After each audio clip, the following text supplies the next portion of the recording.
நம்ம நண்பர் ஒருத்தட்ட நிறைய திருகல் கலெக்ஷன் இருக்கிறதா சொன்னார். எனக்கு அதை பார்க்குறதுக்கு ரொம்ப ஆர்வமாக இருக்குது. வாங்க நம்ம எல்லோரும் பார்த்து தெரிஞ்சுக்கலாம்.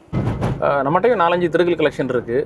அது நம்மளை விட வித்தியாசமாக ஏதாவது கலெக்ஷன் வச்சுருக்காரா அப்படிங்கிறதையும் நம்ம பார்த்து தெரிஞ்சுக்குவோம். கார் ஓட்டும்போது கட்டாயம் சீட் பெல்ட்டு போட்டு போங்க, அது ரொம்ப முக்கியமான ஒன்று. சரி அங்கே வந்துடட்டுமா? அப்போ ஓகேண்ணா பாடுறேன், பக்கத்தில் வந்துட்டேன். அவர் எங்கே இருக்கார் அப்படிங்கிறத கன்ஃபார்ம் பண்ணிக்கிட்டோம். பக்கத்தில் தான் இருக்கிறாரு. நம்ம நேரில் போய் தெரிஞ்சுக்குவோம். அதாவது இவங்க வந்து எம்ஆர்எஸ் மெடிக்கல் முரஞ்சிப்பட்டியில் இருக்காங்க. இவங்க தான் அது. பழைய பொருட்கள் சேகரிப்பதில் ரொம்ப ஆர்வம் உள்ளவங்க. கிட்டத்தட்ட ஒரு 15 வருஷமாக சேகரிச்சுக்கிட்டு இருக்காங்க. இப்போ கலெக்ஷன் அவங்க வந்து வச்சுருக்கிற இடத்துக்கு நம்மளை கூப்பிட்டு போகிறாங்க. வாங்க பார்க்கலாம். என்ன இது இருக்கார்ல? நான் தந்தது தானோ? இல்லை.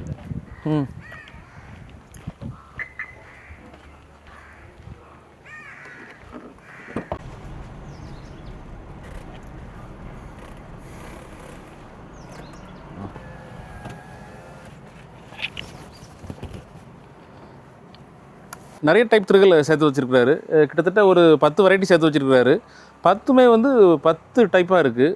இதை பொறுத்தளவில் எப்படி அப்படின்னா, இப்போ தானியங்களை வந்து மாவாக்குறதுக்கு, அப்புறம் வந்து தானியங்களில் உள்ள தோல் நீக்கிறதுக்கு, தானியங்களை வந்து 2ஆக உடைக்கிறதுக்கு, இந்த மாதிரி பல்வேறு வகையான பயன்பாட்டுக்கு ஒவ்வொரு திருகல் பயன்பட்டுருக்கு. இப்போ நீங்கள் கவனிக்க வேண்டிய இன்னொரு விஷயம், தானியங்கள் போடுற இடங்களே பாருங்கள், ஒவ்வொன்றும் ஒவ்வொரு மாதிரி இருக்குது. இப்போ இதில் பார்த்திங்கன்னா ஒரு ஹோல் இருக்குது.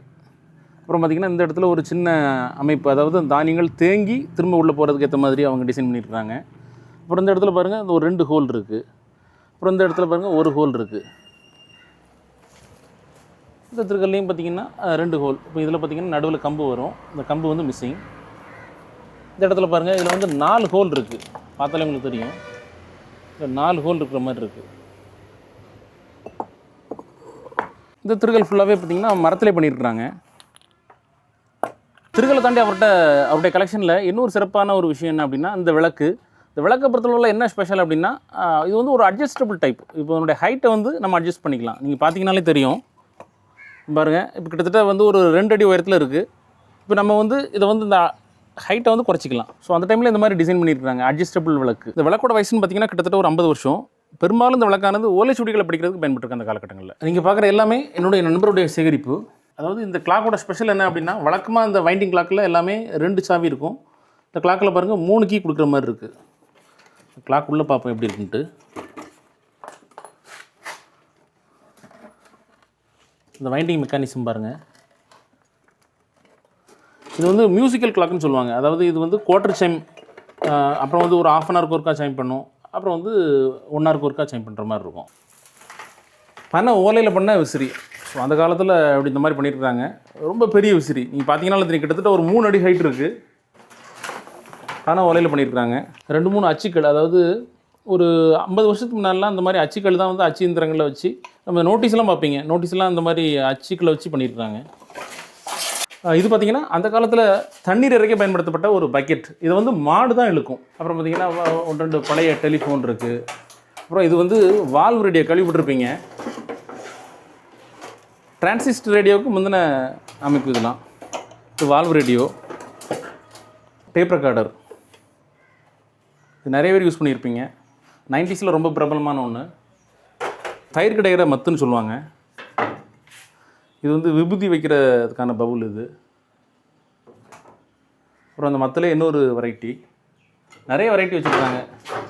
இது பாருங்கள், இந்த அமைப்பு வேறு மாதிரி இருக்குது. இந்த தயிர் மத்து பாருங்கள், இது ரொம்ப ஸ்பெஷல். இது வந்து கீரை கடையிறதுக்கும் பயன்படுத்தியிருக்காங்க, அதே டைமில் தயிர் கடையிறதுக்கும் பயன்படுத்தியிருக்காங்க. இது வந்து ஒரு 2-in-1 கூட சொல்லலாம். அப்புறம் இந்த டிவி பாருங்கள், இது ஒரு ஸ்பெஷலான ஒரு டிவி. எல்லாருக்கும் நல்ல அறிமுகமான ஒரு டிவி, ஷட்டர் டிவின்னு சொல்லுவாங்க. இது நிறைய பேர் பார்த்துருப்பீங்க, இதை பயன்படுத்தியிருப்பீங்க. இதெல்லாம் பழைய கல் திருகல், எடக்கற்கள். அந்த காலத்தில் உள்ள எடக்கற்கள் பாருங்கள் எப்படி இருக்குன்னு சொல்லி. எடக்கல்னு சொன்னாங்க. ஆரம்ப காலகட்டத்தில் இந்த மாதிரி கல் தான் எடைகள் இருந்து, அதனால தான் இது எடக்கல்னு. இன்ன வரைக்கும் இரும்பில் கூட நம்ம என்ன சொல்லுவோம் அப்படின்னா எடக்கல்னு சொல்லுவோம். இது ஆரம்ப காலத்தில் உள்ளது. இப்போ இது வந்து ஒரு 100 வருஷத்துக்கு முன்னால் உள்ளதுன்னா, இது வந்து ஒரு 70-80 வருஷத்துக்கு முன்னால் உள்ள ஒரு எடக்கல். இது எடக்கல்ல இது ஒரு வெரைட்டி. இது மோஸ்ட்லி பார்த்திங்கன்னா இந்த எடக்கல்லானது கேரளா, அப்புறம் வந்து செங்கோட்டை, இந்த ஏரியாக்களில் புழக்கத்தில் இருந்துருக்கு.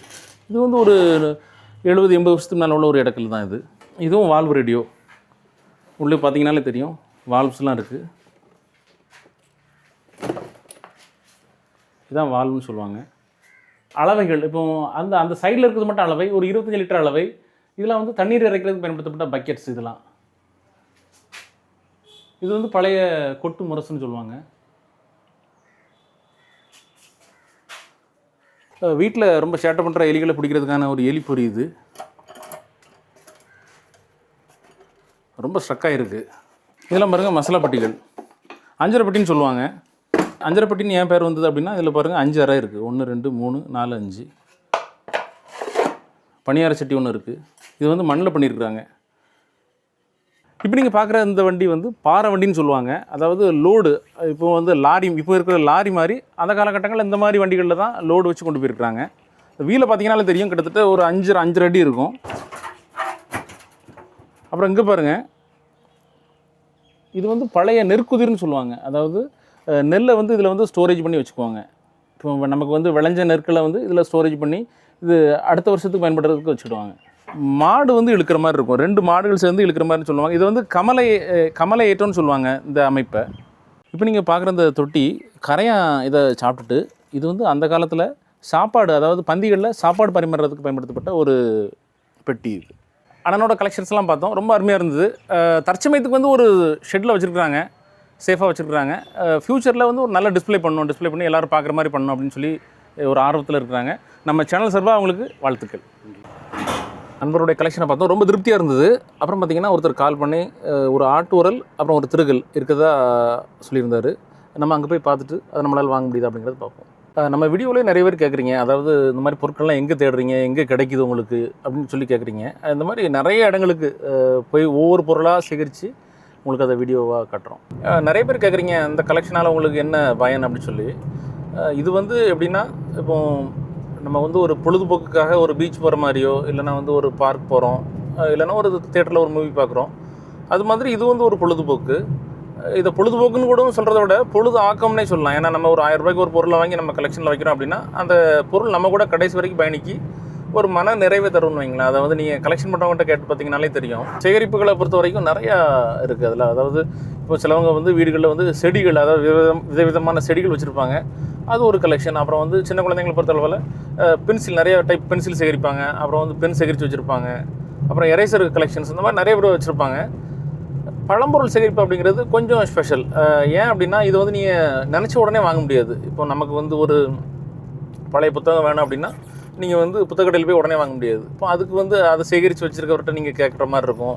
இல்லைனா அதுக்கான ஒரு கடைகளில் வந்து நீங்கள் அதை தேடினா மட்டும்தான் அது கிடைக்கும்.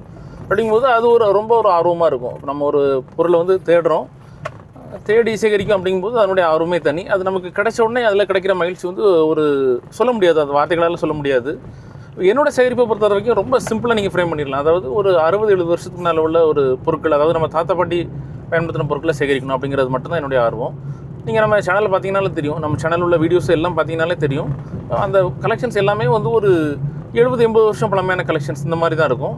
அப்புறம் பார்த்திங்கன்னா ஒரு 80s 90s கிட்ஸ் பயன்படுத்தின பொருட்களை சேகரிக்கிறது, அதுவும் என்னுடைய ரொம்ப ஆர்வம். ஏன்னா 80-90களில் பயன்படுத்தின பொருட்களை சேகரிக்கும் போது எனக்குமே வந்து பார்த்திங்கன்னா ஒரு டைம் ட்ராவல் பண்ணி அந்த காலங்களுக்கு போன மாதிரி ஒரு ஃபீல் கிடைக்கும்.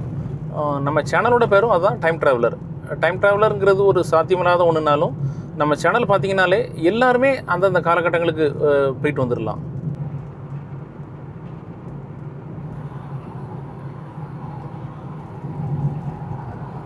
இப்போ நம்ம வந்து ஒரு திருகல் ஒன்று வாங்கியிருக்கிறோம்.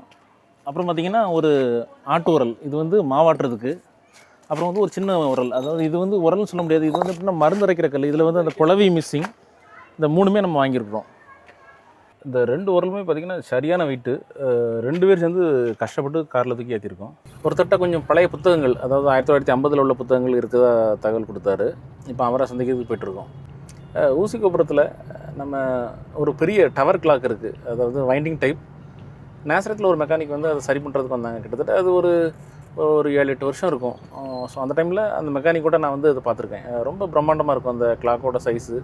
வீல்லாம் பார்த்திங்கன்னா ஒவ்வொரு வீலுமே ஒரு அடி 2 அடி அந்த மாதிரி சைஸில் இருக்கும். இன்றைக்கும் அது இயங்குற நிலையில் இருக்குது. கொஞ்சம் புத்தகங்கள் இந்த மாதிரி கிடச்சி, கிட்டத்தட்ட ஒரு 50-60 புத்தகங்கள் கிடச்சி. இந்த சாக் ஃபுல்லாகவே புத்தகங்கள் தான். கிட்டத்தட்ட ஒரு 5-6 பொருள் கலெக்ட் பண்ணியிருக்கோம். டைம் பார்த்திங்கன்னா ஒரு 7:30. என்ன அவ்வளோதான், என்ன வீட்டுக்கு போக வேண்டியதான்.